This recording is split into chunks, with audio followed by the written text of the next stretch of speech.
Hi guys, this is a message again for Rwandan community. Whenever they are, whether in Rwanda or abroad. So this is in Kinyarwanda. Nshuti banyarwanda banyarwandakazi, ibihe turimo ni ibihe bikomeye cyane, ibihe bisaba ubwitange, ibihe bisaba gukora cyane. Isi iragenda ihinduka, kandi uko ibihe bigenda bihindagurika niko tubona na politike igenda ihindura imirisho. Hari abantu rero nkunze kubona bamwe bavuga ngo politike mu Rwanda, abandi badiscussing kuri demokrasi, abandi badiscussing kuri ukabona ko batanafite nico bazi kuri politike. Ubundi politike ni iki? Politike si shaka. Politike si umuntu. Politike ni inyungu z'igihugu. Nongere mbisubiremo, politike si shaka. Politike si umuntu. Ndetse nongereho mvuge ko politike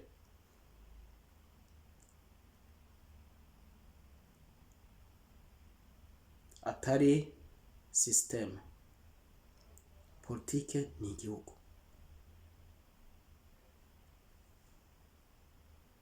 Inyungu z'igihugu. Inyungu z'igihugu z'uyu munsi zitandukanye n'izabayeho mbere, zitandukanye n'izizaza, iziriho ubu niyo politike. Ico nico twita politike. Abantu rero bavuga ngo nta demokrasi mu Rwanda, birumvikana. Hari igihe inyungu z'igihugu zisumba ibyo byose muvuga. Hari ubwo demokrasi iza ariko ikaba itari mu nyungu z'igihugu. Inyungu z'igihugu rero nizo zirebwa zikabasha kumvikwa, nizo zirebwa zikabasha kumvikanwaho n'abantu bayoboye igihugu. Izo ni izo nyungu z'igihugu. Iyo niyo politike. Abavuga rero ngo hari ibintu mbona ukabona birabogamye, ariko wareba mu nyungu z'igihugu ukabona babivanyeho igihugu carimbuka. Birabogamye ariko ni ku nyungu z'igihugu. Ababishaka rero tuzabiganiraho. Abashaka gukina politike, ubundi gukina politike wikinira muri izo nyungu. Iyo zitatiye ahariho hose ku isi ntabwo ugira amahoro.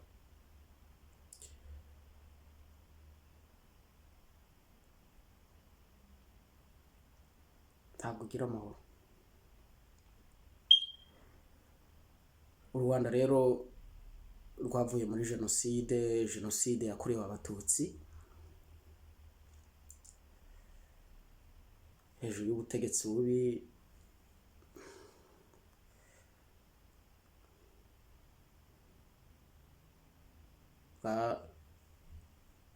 bwarobanuye abantu hakurikijwe uko baremwe, bukica, bugasizora, abandi bakarebera.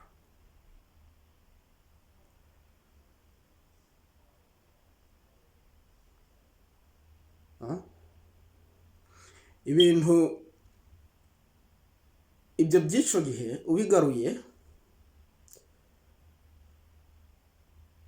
ugashiraho demokrasi ibwira abantu kuvuga ibyo bashaka, harimo no kwita abantu ibisimba, kuko nahoze mbivuga abantu bita abandi ngo ni ibigarasha, ngo ni ibiki, ngo na iyo mvugo ni nyandagazi. Iyo mvugo ni genocide ideology, mugomba kuyireka. Kuko nabise abandi nyenzi bakabita inzoka, bakabita ibindi bintu byatumye abantu bagera kuri jenoside yakorewe abatutsi, naho byaturutse. Babikoraga muri ubazi yuko bari kurengera inyungu zabo, inyungu za politiki yihe? Kwica umuntu, ukica abantu, ugafata abantu ukabica, ntabwo uba uri gukora politiki, uba uri kurimbura igihugu, ikintu kimbabaza rero kandi kinanjya buri munsi ni ukubona jenoside yarabaye mu Rwanda, isi yose irebera, ntagire umuntu utabara abantu bagapfa. Niyo politiki nayo yabikoze, ntihagire n'umwe mu bayobozi uvuga uti this is wrong. Ikindi kinambabaza niko muri abo bose nta n'umwe wigeze ufatwa. Mu bantu 600 gusa abafashwe ni bangahe? 6. Iyo mbivuze rero usanga hari abashaka kuntera amabuye ngo umunyabyaha agomba guhanwa, nibyo navuze. Politiki rero usanga genocide ideology somehow ibogamye mu Rwanda, ariko uyikuyeho ibintu bya bindi ntabwo byaba biri mu nyungu z'igihugu. Hari n'ibindi byinshi ubona ukabona birabogamye, ariko ukavuga uti mbikuyeho igihugu cyagenda gute, ukabona igihugu cyahita kirimbuka. Umunyapolitike nyawe rero ni ukorera muri iyo politiki arengera inyungu z'igihugu. Abagira uruhande, abakora ibindi byabo ntabwo bari kumwe nanje. Niyo mpamvu mu w'ibihumbi 2024 hazaza politike ishikamye, imeze neza, yumva abanyarwanda, buri munyarwanda wese, irengera buri munyarwanda uko yavutse nuko yarezwe, nuko ndetse ikamuha amahirwe aruta yandi. Ariko kandi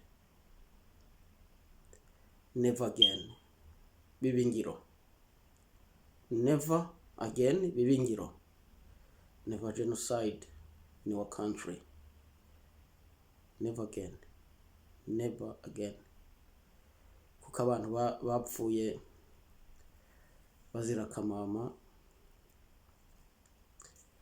bazira uko bavutse,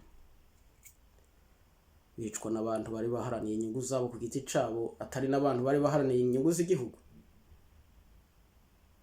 Inyungu z'igihugu ziri niba ugiye ukarimbura umuntu wari ugomba gukorera u Rwanda rw'ejo ukarurimbura, inyungu z'igihugu muri iyo politiki iri.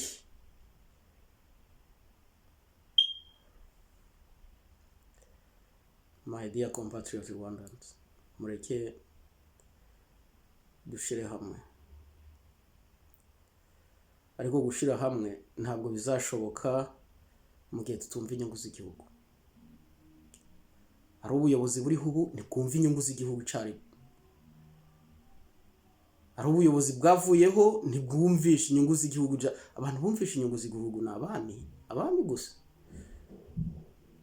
Niyo mpamvu ku butegetsi bwanje hazajyaho referendum yo kugarura ubwami mu Rwanda. Abanyarwanda, yara referendum yabayeho mbere ififitse ikabaho mu kuri, Abanyarwanda tukongera tukagarura umuco wacu, ko twabaye intama zitagira umushumba. Twabaye intama zitagira umushumba kuva ubwami bwaherekwa. Mu bihugu byose hari umuco, hari ubwami, ariko mu Rwanda aho baragiye barahirika bazana, ntabwo nshaka gutukana, ariko bazana impehe zazindi zitegekwa n'abantu batari abanyarwanda, bababwira ngo kora iki. Abami barabyangaga, tagira ngo ubutwari bwacu twari tunakwiye no kuranga ni ubutwari bw'ukuntu abami barwanyije ubukorona, ariko bagahura n'ingorane zikomeye cyane. Kuko ntabwo dushobora kwibuka Emerenide ngo yakoze ubutwari ngo guhirika ingoma ya cami n'iki byose, cyangwa dushime RPF ngo liberate from who?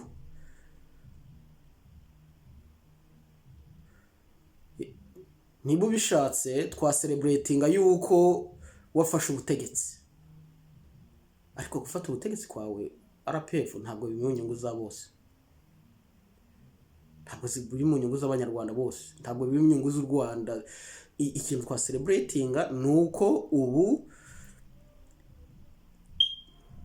u Rwanda rukiriho, ariko amateka yayo y'u Rwanda ntabwo atangira kuri RPF muri 1994. Hari abanyarwanda bitanze bakagira ubutwari, bakarengera u Rwanda, bakarurwanira, bakarupfira. Abo nibo tuguye kureba tukabigiraho. Abantu b'abanyarwanda baharaniye ubumwe, ariko mwe RPF yacu, MRND yacu, FDLR yacu, RNC yacu, kwasa.